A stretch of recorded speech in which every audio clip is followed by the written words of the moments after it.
All right, what's up, hackers? Tonight I've got two Raspberry Pis going at the same time. I've got this one here. It's a Raspberry Pi 4, the 4GB RAM version, and it's running the Kali full desktop for Pi 4. It's been all updated, everything's ready to rock. Across the room, I've got the RasPwn operating system on a Raspberry Pi 3, and it creates a lab network on Wi-Fi that you can connect to, and it's an island. There's no internet access. It's very insecure, but it's not exposed to the internet, so we can attack it in a safe environment. And on my Kali desktop, all I really need to get started is the OWASP ZAP tool, which you can find in Kali under Web Application Analysis. And ZAP is a very lightweight web attack proxy, and it kind of competes with Burp Suite. I don't think you can even get Burp Suite on the Pi, and that's fine with me because this is really simple and lightweight. It's got less functionality, but it's got everything that I need. So let's get started configuring this first off. If we want to attack SSL, then we need to set up a very insecure browser configuration that lets us proxy all SSL websites through ZAP. And to do that, we pull up the Tools and Options dialog, and then we look at our Dynamic SSL certificate. I'm going to just regenerate a certificate because I wasn't sure when this was generated. I don't recognize it. And we just save this off to our home directory, and it just calls it OWASP ZAP root CA. And then we've got to go ahead and load this into Firefox. And I've already got Firefox and ZAP up and running because the Pi 4, even though it's kind of peppy, it's really sluggish watching all of these applications try and start. But you go into Preferences, and I think you just type in SSL or cert. Okay, there we go. And you can view your certificates.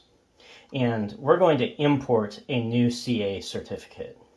And we're going to do that from our home directory and just import this. And we're going to trust this CA to identify websites and email users, even though I don't expect us to be doing any email interception. And at this point, our proxy configuration is almost complete. I forgot to go in and do one more thing. We do have to manually set our proxy. And again, I'll just use search here and type proxy. And OWASP ZAP sets up a local host port 8080 for everything. Localhost port 8080. And you can just say use this for everything and hit OK. So at this point, we should be able to go to the RasPwn operating systems page. And over here in OWASP ZAP, we should start seeing stuff load. And so we can actually see this website and all of its assets load in ZAP. That tells us that what we're doing is working. ZAP can be set up to intercept every piece of traffic that you want. But if you do that normally, it's going to be kind of a pain in the butt. So since we're using the proxy, it put this HUD mode up, which is kind of slick. ZAP will put these bars on the side with some additional functionality. If you want, you can click on the Take the HUD tutorial. Otherwise, just continue. So the first application that I really want to try, and it's actually pretty easy, is the OWASP Bricks application. This is a completely unrealistic expectation of how broken a web app can be. It is broken in ways that you probably will not actually see on a professional engagement, but that's okay.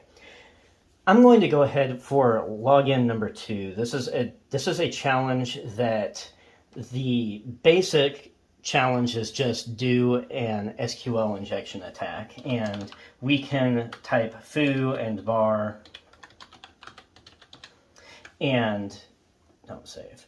And we can see that that's not a valid username or password, but here it's giving us what the query was.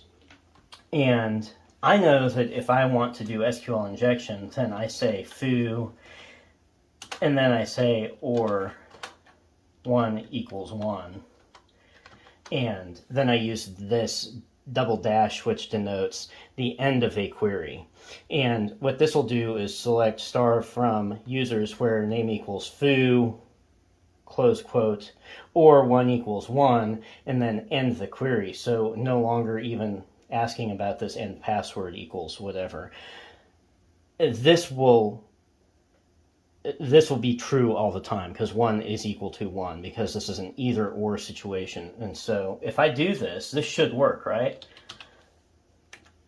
But no, it says special characters are not allowed. And that's because it's just doing some JavaScript on the back end. This is where OWASP ZAP shines, because you can bypass client-side JavaScript verification very easily. And you do a breakpoint set on this, just over here. There's probably, you could do it over here too, I guess, on the HUD if you wanted to. And I'm just going to take this and copy it. I'm just going to say foo. Here's my foo. And what I've got is my request HTTP message coming up, and this is the intercept. This lets me enter whatever I want in here. And my username is foo, my password is hacks, but I'm going to change my username to foo or 1 equals 1. And I put a space after the double dashes. A lot of databases require a space after it, and we're going to hit continue. Continue will turn off breakpoint mode and just continue processing. Step will just, every single request will come back and pop up with one of these. I don't really care about that. Let's see what happens. We have successfully logged in, and all we did was take JavaScript client verification out of the picture by using an intercepting proxy in ZAP. That's all I got today, folks.